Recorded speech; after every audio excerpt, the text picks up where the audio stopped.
আসসালামু আলাইকুম দোস্ত, মোৰ নাম মাহমুদুল হাসান আৰু আপোনালোকে চাই আছে অসমীয়া মুছলিম। বন্ধুসকল, আজি মই আপোনালোকক এই ভিডিঅ'টোৰ জৰিয়তে ইছলাম কিমান পুৰণা ধৰ্ম তাৰ বিষয়ে অৱগত কৰাম। শেষলৈকে চাই থাকিব, স্ক্ৰিপ্ট নকৰাকৈ। বন্ধুসকল, অসম্পূৰ্ণ জ্ঞান থকা এজন ব্যক্তিৰ মানসিকতাৰ বাবে অতি বিপদজনক, বিশেষকৈ সেই জ্ঞান যদি কোনো ধৰ্মৰ সৈতে সম্পৰ্কিত হয়। আমাৰ বেছিভাগ অমুছলমান ভাতৃ ইছলামৰ বিষয়ে অসম্পূৰ্ণ জ্ঞান আছে বা তেওঁলোকক কেৱল ইছলামৰ সম্পৰ্কে অসম্পূৰ্ণ জ্ঞান দিয়া হয় বুলি কোৱাটো শুদ্ধ হ'ব। আমাৰ অমুছলমান ভাতৃসকলৰ এনে এক অসম্পূৰ্ণ জ্ঞান তেওঁলোকৰ হৃদয়ত আৰু মনত বহি আছে, অৰ্থাৎ তেওঁলোকে ভাবে যে ইছলাম হৈছে মাত্ৰ 1400 বছৰ পুৰণা ধৰ্ম আৰু মুহাম্মদ সাল্লাল্লাহু আলাইহি ওয়াসাল্লামেই হৈছে এই ধৰ্মৰ প্ৰতিষ্ঠাপক। কিন্তু বন্ধুসকল, দৰাচলতে ইছলাম হৈছে 1400 বছৰতকৈ অধিক পুৰণা ধৰ্ম। এই পৃথিৱীত মানৱ জাতিৰ ইতিহাসৰ দৰে পুৰণি, অৰ্থাৎ প্ৰথম মানুহজন এই পৃথিৱীত ভৰি দিয়াৰ দিনৰে পৰাই ইছলাম ধৰ্ম। ইয়াৰ প্ৰমাণ হৈছে যেতিয়া আপুনি কোৰাণ পঢ়িব, আপুনি আদম আৰু হাৱাৰ বৰ্ণনা পাব, যিসকল পৃথিৱীৰ প্ৰথম পুৰুষ আৰু প্ৰথম মহিলা আছিল। সকলো মানৱ জাতিৰ পিতৃ মাতৃ আছিল। যেতিয়া আদম আৰু হাৱাৰ পৰা মানৱ জাতিৰ জনসংখ্যা বৃদ্ধি পাবলৈ আৰম্ভ কৰিছিল, তেওঁলোকৰ কিছুমানে অজ্ঞতাৰ বাবে বুত অৰ্থাৎ মূৰ্তি, চন্দ্ৰ, সূৰ্য, শিল, গছ, জুই আদিৰ উপাসনা কৰিবলৈ আৰম্ভ কৰিছিল। তাৰপিছত আল্লাহ তাআলাই মাজে মাজে তেওঁৰ বাৰ্তাবাহক অৰ্থাৎ নবীসকলক এজন ঈশ্বৰ অৰ্থাৎ আল্লাহৰ উপাসনা কৰিবলৈ আদেশ দিছিল আৰু অশুভ কামবোৰ প্ৰতিৰোধ কৰিছিল।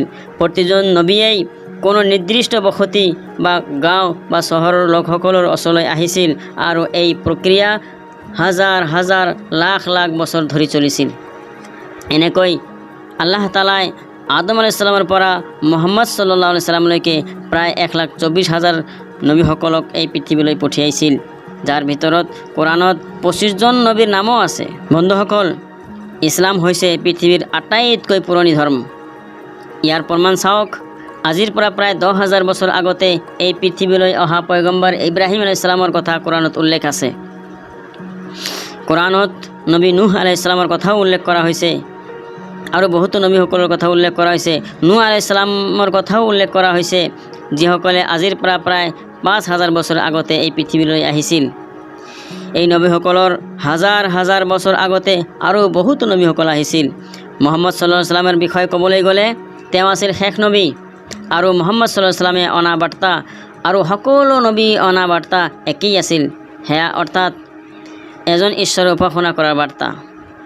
মাত্ৰ পাৰ্থক্যটো হ'ল বাকী নবীসকলে এটা নিৰ্দিষ্ট বসতি ইয়া চহৰ বা গাঁৱলৈ আহিছিল, আনহাতে আল্লাহ ৰাব্বুল আলামিন মুহাম্মদ সাল্লাল্লাহু আলাইহি সাল্লামক সমগ্ৰ বিশ্বৰ জনসাধাৰণলৈ পঠাইছিল।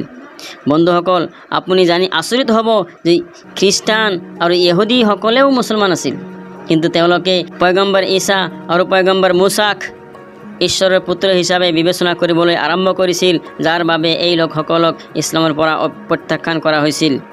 তৌৰাত, জবুৰ, ইঞ্জিল এই সকলোবোৰ আল্লাহ তাআলাৰ তৰফৰ পৰা একোখনকৈ স্বৰ্গীয় কিতাপ আছিল, যাৰ উল্লেখ কোৰাণতো আছে।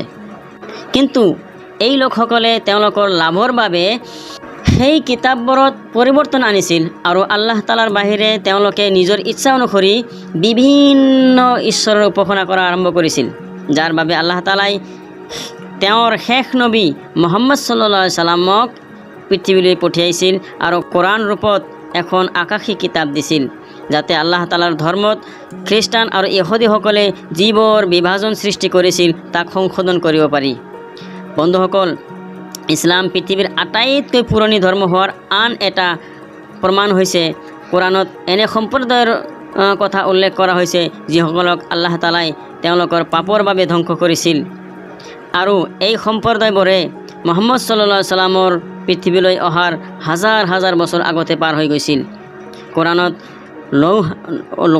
কৌমে লুত আলাইহিছ সালামৰ দৰে আৰ নূহ আলাইহিস সালামৰ দৰে সম্প্ৰদায়ৰ কথা উল্লেখ কৰিছিল আৰু বহুতো নবীৰ কথা উল্লেখ কৰিছে সম্প্ৰদায়ৰ কথা উল্লেখ কৰিছে যেনে কমে সালেহ কমে হুদ কমে আদ ইত্যাদি এইবোৰ সব কোৰআনত উল্লেখ কৰা আছে বন্ধুসকল কিছুমান মানুহে ভাবে যে হযৰত মুহাম্মদ সাল্লাল্লাহু আলাইহি সাল্লাম ইছলাম ধৰ্মৰ ভেটি স্থাপন কৰিছে কিন্তু সঁচা কথাটো হ'ল যে ইছলামৰ ভেটি আল্লাহ তাআলা নিজেই স্থাপন কৰিছে যেটা হযৰত আদম আলাইহিস সালামৰ পৰা মুহাম্মদ সাল্লাল্লাহু আলাইহি সাল্লামলৈকে সকলো নবী এটা ধৰ্মৰ বাৰ্তা আনিছিল সেয়া হৈছে ইছলাম আৰু সেইটো হৈছে এজন ঈশ্বৰৰ উপাসনা কৰা যাৰ কোনো প্ৰতিচ্ছবি নাই ধন্যবাদ।